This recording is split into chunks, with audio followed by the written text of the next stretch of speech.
Good morning, students. Today's last topic of national income is GDP and welfare. इस topic का मतलब ही यही है कि जो जीडीपी है, जो भी हम देश में प्रोड्यूस होने वाली गुड्स एंड सर्विसेज की जो वैल्यू निकालते हैं या जो हम पूरे देश की नेशनल इनकम कैलकुलेट करते हैं, हमें ये जानना है क्या उससे सच में लोगों का भला हो भी रहा है या नहीं। तो इसके लिए हमें कुछ पॉइंट्स को डिस्कस करना पड़ेगा। इसको लिमिटेशन ऑफ जीडीपी भी कहा जाता है। इस टॉपिक को लिमिटेशंस ऑफ जीडीपी भी कहा जाता है। लिमिटेशंस मतलब जीडीपी की क्या क्या सीमाएं हैं।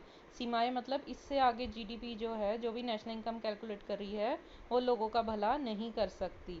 तो इसको हम देखेंगे, इसके कुछ पॉइंट्स डिस्कस करेंगे। सबसे पहला पॉइंट है डिस्ट्रीब्यूशन ऑफ जीडीपी। इसका मतलब क्या होगा? डिस्ट्रीब्यूशन ऑफ जीडीपी, इसका मतलब ये होगा कि जो भी नेशनल इनकम है वो लोगों में किस तरह से डिस्ट्रीब्यूटेड है। जैसे gap between rich and poor increases if GDP does not measure inequalities of income, welfare of people will not increase. इसका मतलब ये हुआ कि जैसे देश में माना ये सारी जीडीपी है, एक रोटी को मान लो या एक केक को मान लो, अगर और ये सारी है क्या? पॉपुलेशन। ये है जीडीपी और ये है पॉपुलेशन। तो इतनी जीडीपी जो है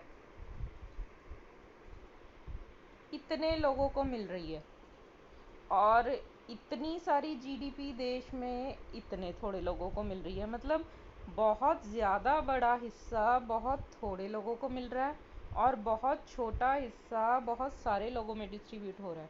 तो इसको कहेंगे हम अनइक्वल डिस्ट्रीब्यूशन ऑफ जीडीपी। मतलब अमीर लोग थोड़े से हैं लेकिन वो बहुत ज़्यादा खुशियों को इंजॉय कर रहे हैं, लेकिन गरीब लोग बहुत ज़्यादा हैं, उनके हिस्से में बहुत थोड़ी चीज़ें आ रही हैं या बहुत थोड़ी खुशियाँ आ रही हैं, चीज़ें खुशियाँ देती हैं। तो इस अनइक्वल डिस्ट्रीब्यूशन ऑफ जीडीपी से किसी का भी भला नहीं हो सकता। The welfare will not increase. ठीक है, welfare of people will not increase. इसके बाद सेकंड पॉइंट है change in prices. Increase in GDP due to prices not of output, welfare will not rise.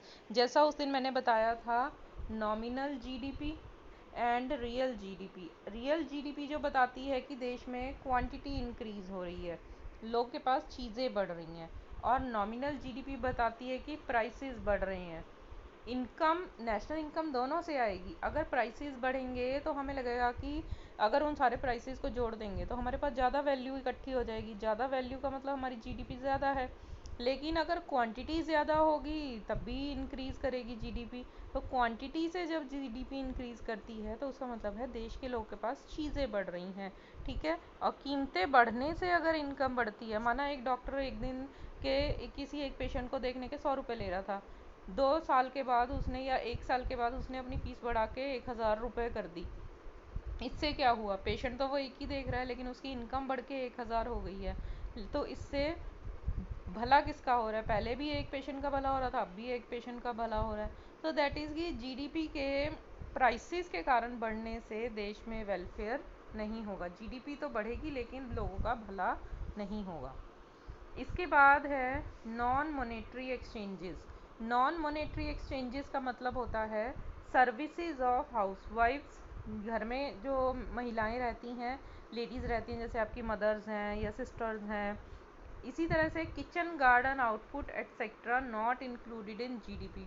अपने घर में कुछ भी प्रोड्यूस किया है, अपने घर में कुछ भी काम किया है, अपने किचन में कुछ भी प्रोड्यूस किया है, अपने फैमिली मेम्बर्स के लिए कुछ भी हेल्प करी है, वो जीडीपी में इंक्लूड नहीं होती due to non availability of data. क्योंकि हमें पता ही नहीं होता कि किस घर में क्या काम हो रहे हैं, वो तो अपने फैमिली मैटर्स हैं।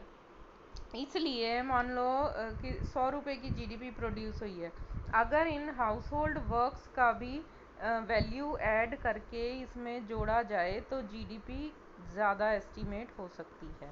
तो ये अंडर एस्टिमेटेड रहती है। जो भी हम जीडीपी जिनका रिकॉर्ड उपलब्ध है उन चीज़ों की वैल्यू को तो जोड़ लेते हैं, और जिनकी हमें पता ही नहीं है उनकी वैल्यू को हम जीडीपी में नहीं जोड़ पाते।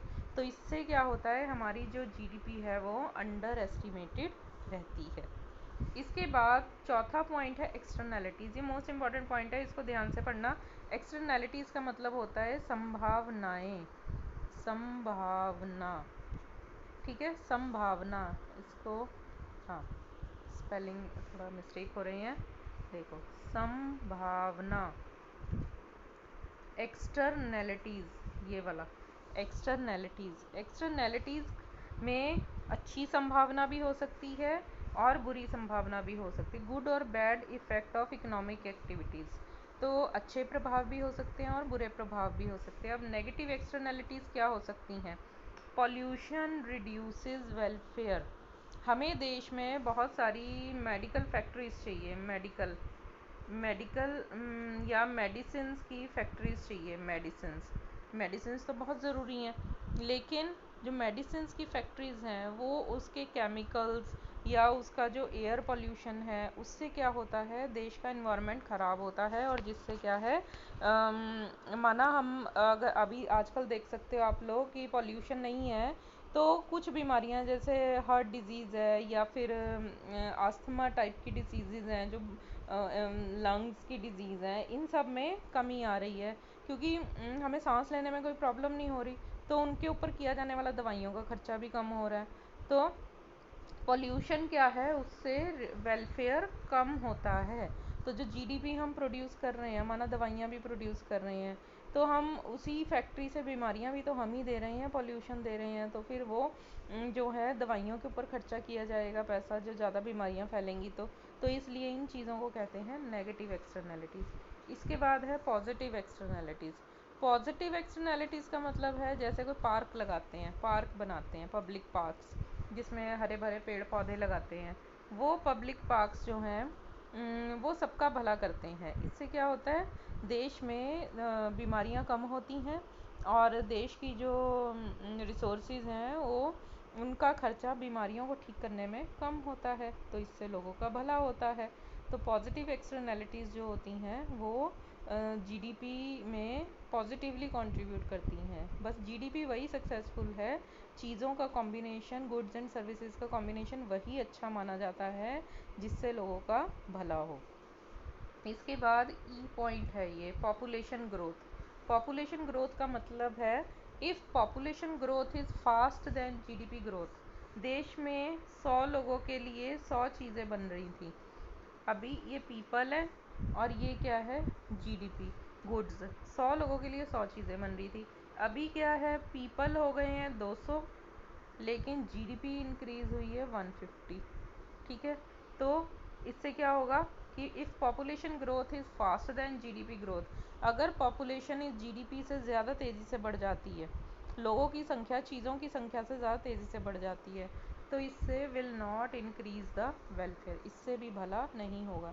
चाहे हम बोलें कि ग्रोथ हो रही है, ग्रोथ हो रही है, ग्रोथ हो रही है, पहले लोगों को 100 चीज़ें मिल रही थी, अब लोगों को 150 चीज़ें मिल रही हैं, लेकिन पहले लोग भी तो कम थे, अब लोग भी बहुत ज़्यादा बढ़ गए हैं। तो इससे क्या है, हमारी जीडीपी से सबका भला नहीं हो सकता। जीडीपी का मतलब गुड्स एंड सर्विसेज जो देश में बन रही हैं। इसके बाद है ग्रीन जीडीपी। ग्रीन जीडीपी में output adjusted without degradation of environment, मतलब चीज़ें तो बढ़नी चाहिए देश में लेकिन एनवायरनमेंट को कोई नुकसान नहीं होना चाहिए। तो दैट्स ऑल, इतना आप लोगों का ये टॉपिक जो है ये नेशनल इनकम का ख़त्म हो गया है। ये टोटल टॉपिक 10 मार्क्स का आता है, 10 मार्क्स का, जिसमें से 4 मार्क्स क्या है, 4 मार्क्स की थ्योरी आती है और 6 मार्क्स के न्यूमेरिकल्स आते हैं, न्यूमेरिकल। तो आप लोगों को वो मेथड बहुत अच्छे से करना है और इसके जो तीनों मेथड हैं उनको कैलकुलेशन वाले को बहुत अच्छे से करना है। तो टोटल 10 मार्क्स का टॉपिक जो है वो नेशनल इनकम का है। तो कल से हम मनी बैंकिंग स्टार्ट करेंगे। Today is that's all for today, thank you.